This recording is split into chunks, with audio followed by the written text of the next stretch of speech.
Assalamualaikum warahmatullahi wabarakatuh.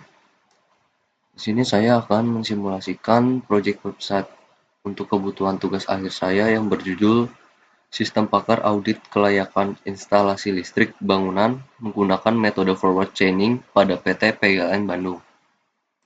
Untuk website ini digunakan oleh dua pengguna dengan peran dan tanggung jawab yang berbeda. Yang pertama itu user. User adalah petugas atau tenaga pemeriksa lapangan yang bertugas langsung di lapangan.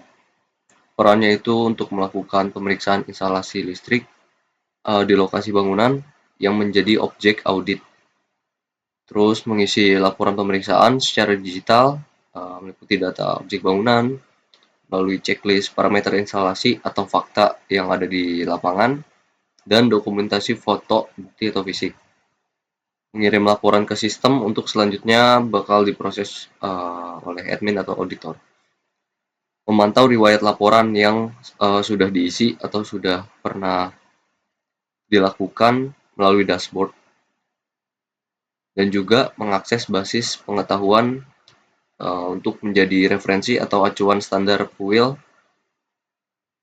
ketika bekerja di lapangan. Yang kedua itu user admin, yaitu administrator sistem atau auditor yang tugasnya itu mengelola sistem sekaligus sebagai auditor yang memiliki wewenang untuk seluruh data dan proses inferensi sistem pakar. Pertama, saya akan login sebagai user. Di sini kita masukkan username-nya, lalu kita masukkan password, lalu login. Di sini kita sudah masuk ke halaman dashboard untuk user atau tenaga pemeriksa lapangan.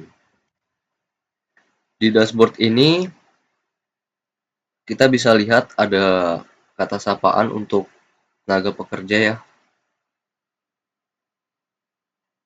Lalu ada kartu statistik juga, seperti jumlah laporan, laporan yang masuk ke draft, dan laporan yang diselesaikan.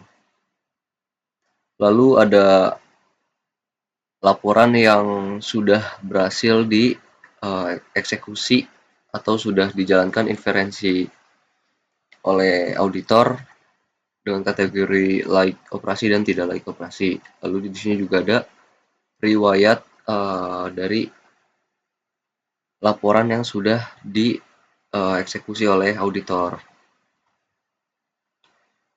Lalu pada halaman untuk user ini terdapat menu laporan, di mana bisa kita lihat ya ini seluruh laporan yang sudah dikerjakan oleh user atau tenaga pemeriksa. Lalu di sini ada draft, di mana ketika nanti mengisi laporan dan tenaga pemeriksa ini merasa ragu dan belum siap untuk dikirim ke auditor untuk dilakukan eksekusi inferensi mesinnya, maka bisa masuk ke sini laporannya. Lalu di sini ada riwayat laporan selesai.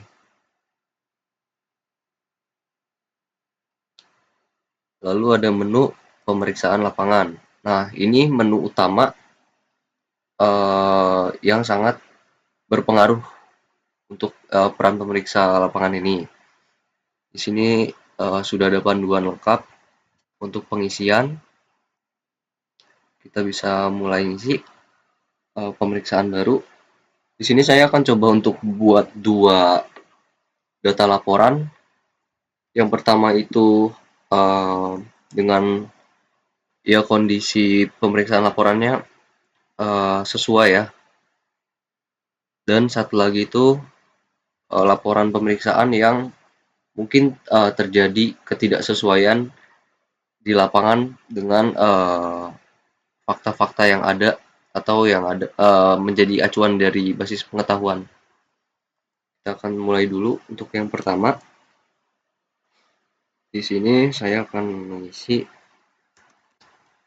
gedung APT Maju Jaya.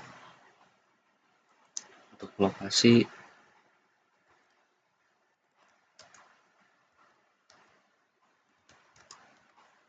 saya isi Jalan Jakarta Raya. Kita bisa lanjut ke tahap kedua, kita ke selanjutnya. Nah, di sini adalah isian untuk kategori pemeriksaan dokumen pendukung instalasi. Kita bisa isi semua isiannya tuh ada pilihan untuk sesuai ataupun anomali. Di sini kita isi sesuai saja. Jangan lupa untuk melampirkan bukti foto, dokumen daftar material terpasang, kita lampirkan. Lalu kita isi lagi sesuai, masukkan lagi foto, SLD, dokumen gambar tata letak instalasi, kita isi sesuai, kita upload lagi fotonya. Dokumen gambar sistem pembumian sesuai, kita upload gambar pembumian. Lalu kita bisa lanjut ke tahap ketiga. Di sini untuk tinggi PSDK atau PHB dari lantai kita isi sesuai. Warna insulasi pengantar pembumian kita isi sesuai.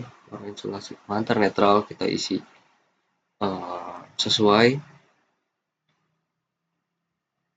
Warna insulasi pengantar pasang kita isi sesuai.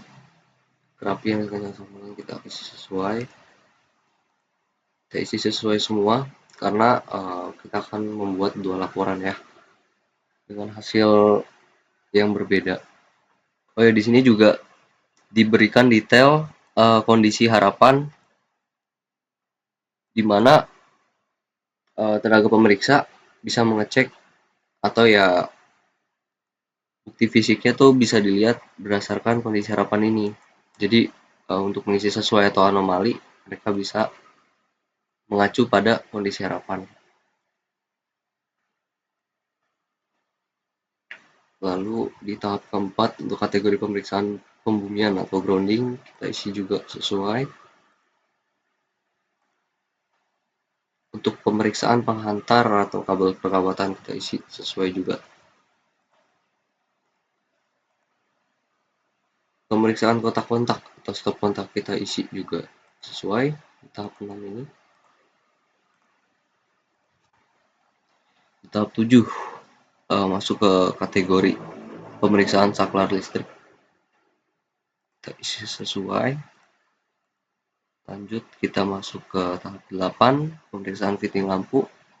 Penguatan ulir fitting lampu Edison kita isi sesuai. Proteksi fitting lampu kita isi sesuai. Kerapian sambungan dan tanda SN fitting lampu juga kita isi sesuai. Di tahap ke-9 masuk ke kategori pengukuran tahanan isolasi penghantar non-pasca netral kita isi sesuai.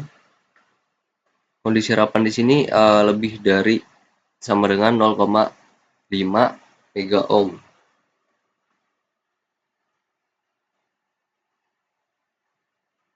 Ukuran pasca pembumian, kondisi harapannya juga sama, lebih dari sama dengan 0,5 mega ohm. Verifikasi alat ukur tahanan isolasi kita isi sesuai juga. Di tahap ke-10 atau tahap terakhir untuk kategori dokumentasi pelaksanaan pekerjaan, dokumentasi foto tenaga teknik pemeriksa kita isi sesuai. Di sini kita diwajibkan untuk lampirkan bukti foto, kita upload.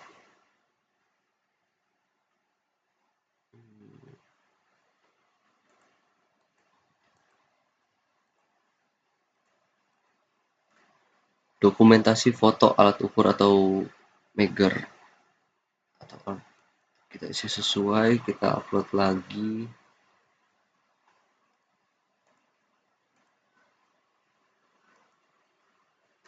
Dokumentasi foto fisik PHB utama dan beban kita isi sesuai, kita upload foto.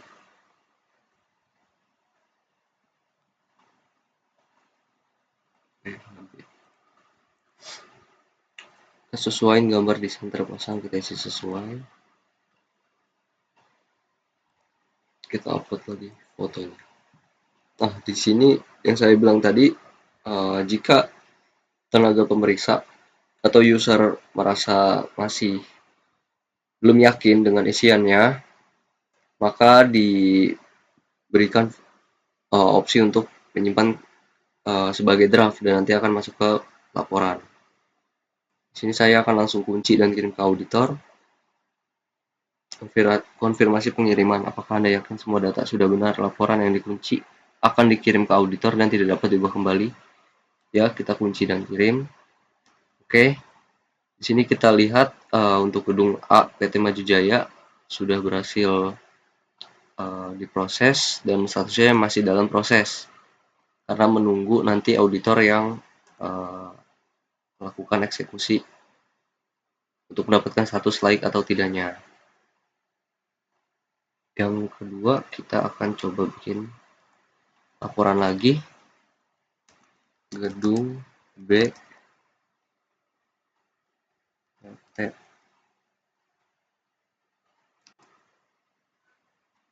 Maju Jaya. Untuk lokasi kita isi sama, Jalan Jakarta Raya. Nah, untuk laporan ini saya akan simulasikan untuk mengisi beberapa form checklist ini dengan jawaban ada anomalinya. Untuk dokumen kita upload lagi.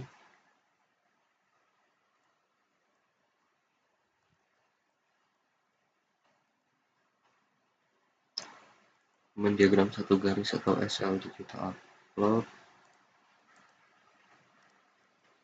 Dokumen gambar tata letak instalasi juga kita upload.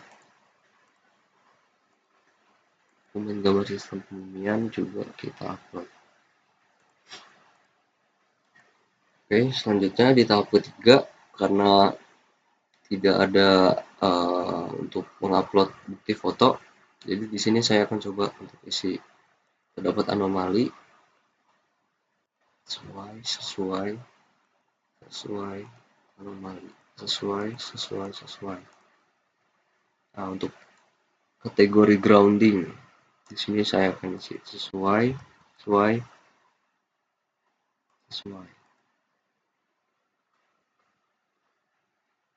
Untuk pemeriksaan pengantar saya akan isi juga sesuai. Untuk kategori pemeriksaan kontak atau stop kontak saya akan isi sesuai. Untuk kategori pemeriksaan saklar listrik saya juga akan isi sesuai. Kita isi sesuai semua. Di kategori pemeriksaan fitting lampu saya juga akan mengisi sesuai. Untuk kategori pemeriksaan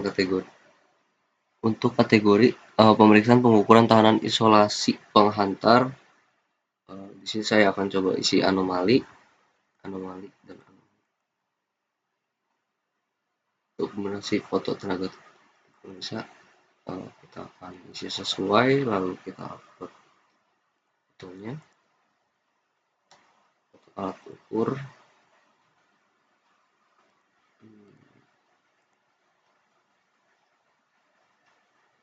Dokumentasi foto fisik PHB utama dan beban kita isi sesuai.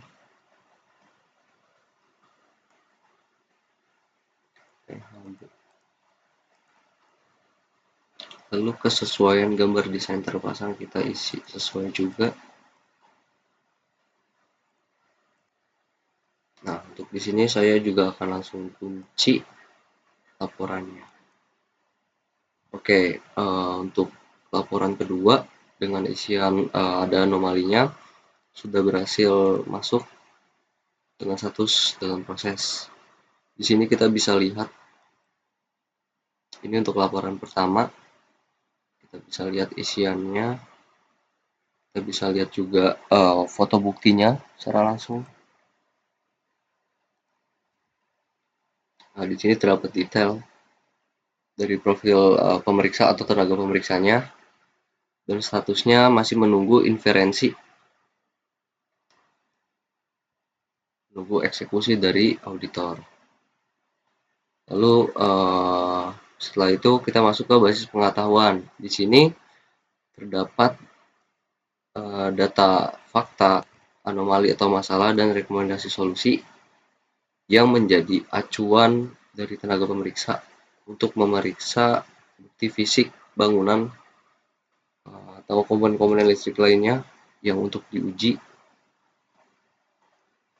Di sini juga kita bisa langsung cetak buku sakunya. Nanti akan menjadi seperti ini, berbentuk tabel.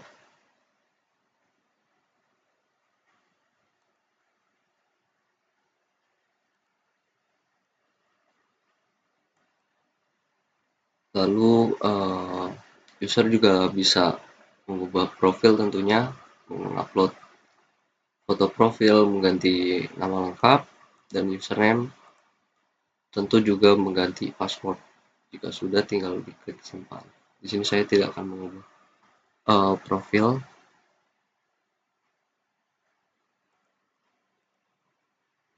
Jadi kurang lebih untuk halaman user atau tenaga pemeriksa lapangan seperti itu. Saya akan lanjut dengan login sebagai admin atau auditor. Kita masukkan password, klik login. Maaf, salah ketik. Masukkan kembali passwordnya, kita login. Sudah berhasil masuk ke halaman dashboard untuk admin. Di sini terdapat ringkasan detail juga dari total keseluruhan itu laporan yang masuk dari seluruh tenaga pemeriksa. Di sini sudah ada satu laporan dengan status layak operasi dan satu laporan dengan status tidak layak operasi. Lalu di sini ada jumlah tenaga pemeriksa yaitu 5 orang. Kita lanjut ke bagian sini, audit trail, di mana menjadi meja kerjanya admin atau auditor. Ini adalah 2 laporan tadi yang sudah saya bikin, yang sudah di-input. Kita akan coba tindak lanjuti, dimulai dari gedung A dulu. Di sini terdapat ringkasan kan, ada 37 poin, isiannya 37 sesuai. Lalu ada tampilan eksekusi mesin inferensi sistem pakar. Sistem pakar akan menganalisis 0 anomali yang ditemukan dari total 37 parameter uji. Berdasarkan basis aturan atau rule base will untuk menghasilkan rekomendasi perbaikan. Kita klik jalankan sistem pakar sekarang, maka laporan akan langsung berstatus layak operasi karena tidak ditemukan anomali. Kita bisa lihat secara detail isiannya, kita bisa lihat juga foto-foto buktinya. Lalu analisis dari sistem pakar, karena tidak ditemukan anomali atau masalah, maka tidak terdeteksi dan tidak ada juga rekomendasi yang harus dilakukan. Karena sistem pakar menyatakan aman, tidak ada anomali terdeteksi, instalasi 100% memenuhi standar kelayakan operasional PUIL. Oke, di sini juga kita bisa langsung cetak.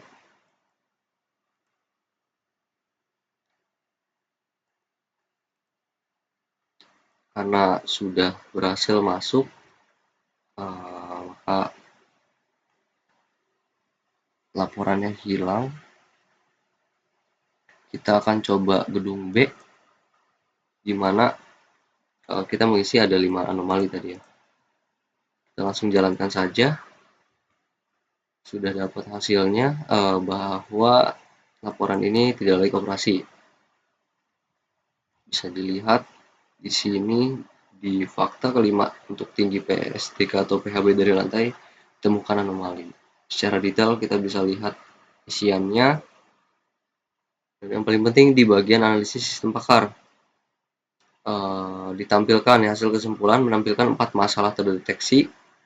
Yang pertama, Itu tadi untuk ketinggian penempatan PHB utama kurang dari 120 cm atau lebih dari 170, maka diberikan tindakan perbaikan atau solusi, yaitu mengatur ulang posisi bracket box PHB sehingga berada pada ketinggian standar minimal 120 cm. Masalah kedua, pada kerapian sambungan pada PHB, kendor atau urutan polaritas pascanya itu terbalik. Tindakan perbaikannya, kencangkan seluruh pengawatan pada blok terminal PHB dan lakukan uji ulang polaritas. Lalu untuk yang ketiga itu masalah nilai tahanan isolasi kabel mengalami kebocoran. Tindakan perbaikannya itu kita cari titik bocor lalu ganti segmen kabel yang insulasinya itu rusak atau mengalami degradasi. Masalah keempat itu pengujian menggunakan alat ukur Megger yang tidak memiliki massa tera atau kalibrasi aktif. Tindakan perbaikannya, hentikan proses audit sementara dan gunakan alat ukur yang bersertifikat tera kalibrasi aktif.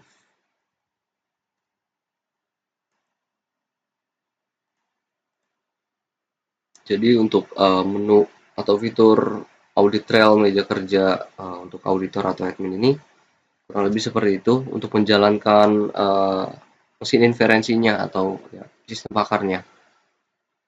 Lalu terdapat basis pengetahuan. Di sini terdapat data-data fakta ya.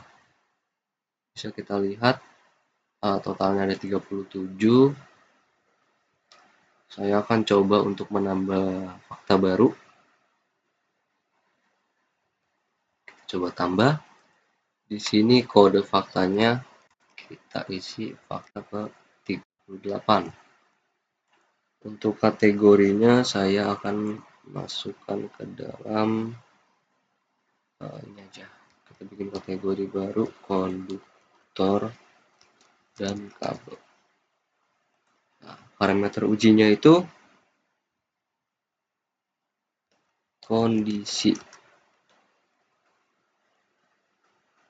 selubung insulasi kabel pada panel distribusi. Kita isi kondisi harapannya itu selubung ada kita isi kondisi harapannya selubung insulasi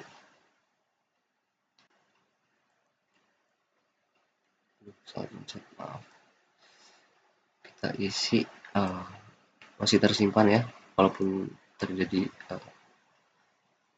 mungkin salah klik atau ketidaksengajaan gitu.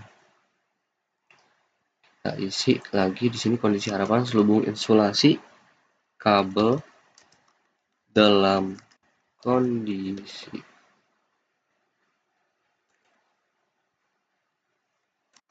utuh, tidak mengelupas dan tidak retak. Untuk acuan SNI di sini saya akan isi SNI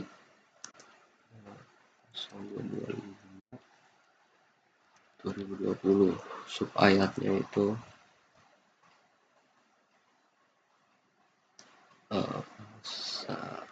isi sub ayat itu satu. Kita akan coba simpan. Berhasil, data fakta berhasil ditambahkan. Kita lihat sudah bertambah fakta ke 38. Lalu saya akan coba tambah data masalah. Di sini kita bisa lihat ada 15 data masalah. Kita coba tambah. Kita isi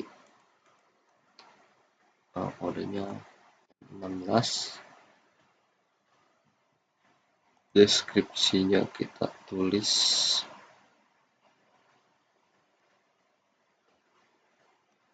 selubung insulasi kabel mengelupas atau retak pada panel distribusi. Untuk potensi bahaya dan resiko keselamatan kita bisa isi resiko hubung singkat atau short circuit, kebakaran dan juga sengatan listrik fatal pada teknisi maupun pengguna. Oke, kita coba simpan. Berhasil, data masalah berhasil ditambahkan. Kita cek apa sudah. Data masalah berhasil untuk ditambah. Di sini kita bisa edit juga jika terjadi salah ketik, atau kita bisa langsung hapus jika ingin data masalahnya dihapus. Data fakta juga sama, kita bisa edit, kita juga bisa hapus datanya. Lanjut ke data solusi. Data solusi di sini ada 15 data untuk solusi. Kita coba untuk tambah solusi baru. Di sini karena yang belum ada, masukin kodenya solusi S16. Rekomendasi solusi dan tindakan perbaikan. Kita akan isi tindakannya itu lakukan penggantian pada kabel yang selubung insulasinya rusak dengan kabel berstandar SNI. Acuan pelaksanaannya kita isi seperti tadi, SNI 0225 2020, sub ayatnya 2511. Kita simpan, datanya berhasil disimpan. Oke, lanjut ke data aturan.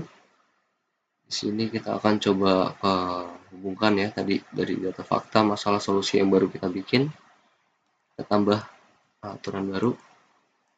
Untuk kodenya di sini sudah ada 28, berarti kita tambah dengan kode 29. Kita tinggal pilih aja tadi fakta ke 38. Masalahnya juga kita ambil masalah M16, solusinya juga kita ambil S16.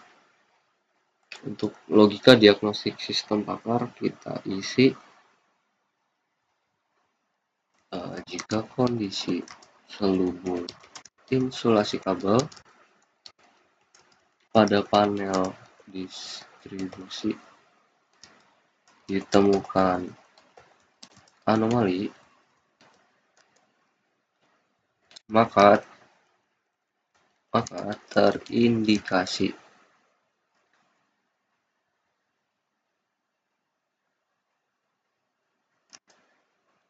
masalah kerusakan insulasi dengan risiko hubung singkat atau short circuit ya, dan kebakaran.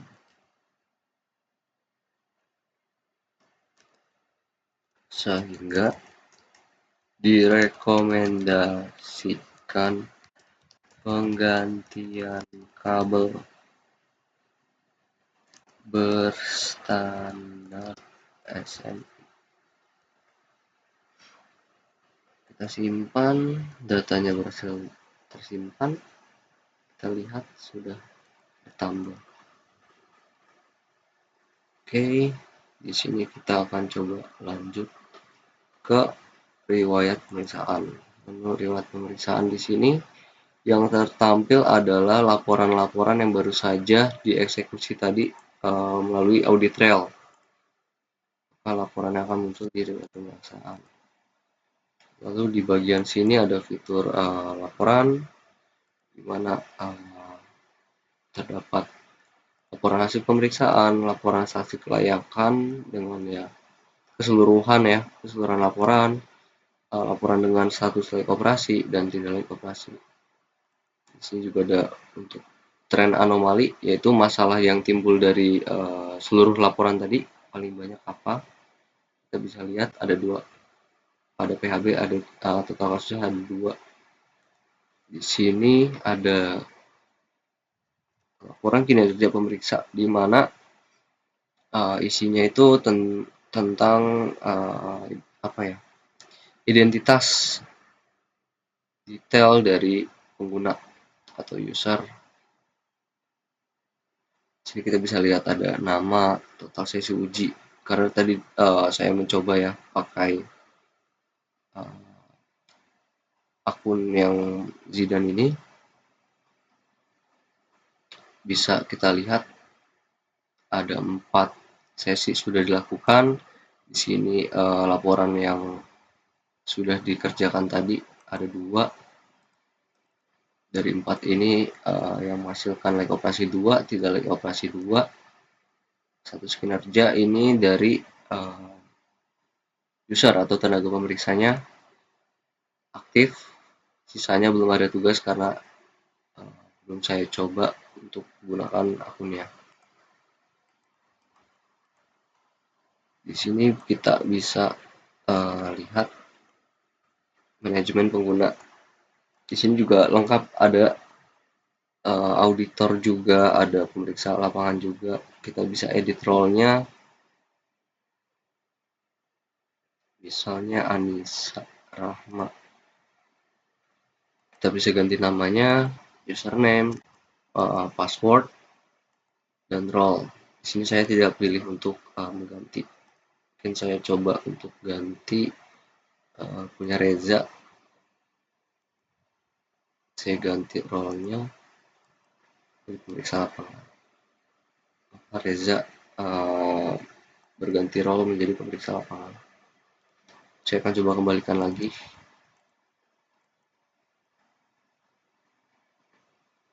Di sini juga ada fitur untuk mengganti foto profil, nama lengkap, username, dan password juga untuk admin.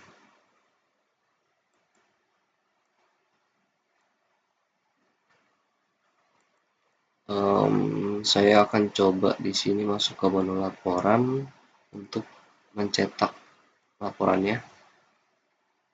Ini untuk laporan satu slide operasi tadi ya. Maka akan seperti ini tampilan laporannya.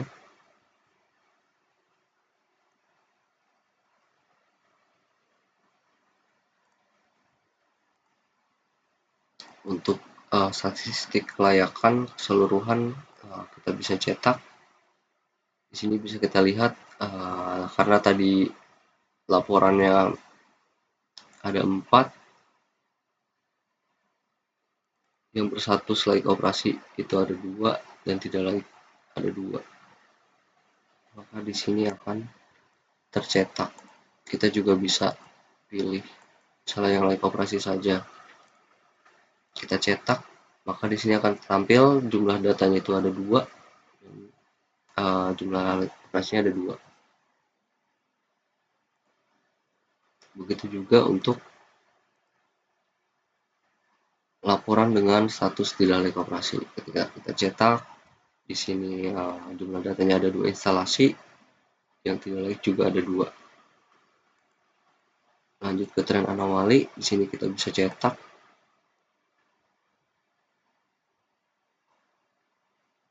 Untuk tampilan laporannya seperti ini.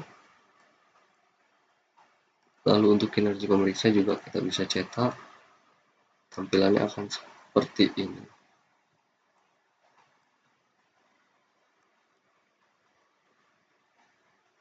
sudah bertambah untuk like operasi jadi 2, tidak like operasi juga jadi 2 dengan persentase 50% dan 50%. Kurang lebih simulasi project website tugas akhir saya seperti itu. Kurang lebihnya saya minta maaf. Terima kasih. Wassalamualaikum warahmatullahi wabarakatuh.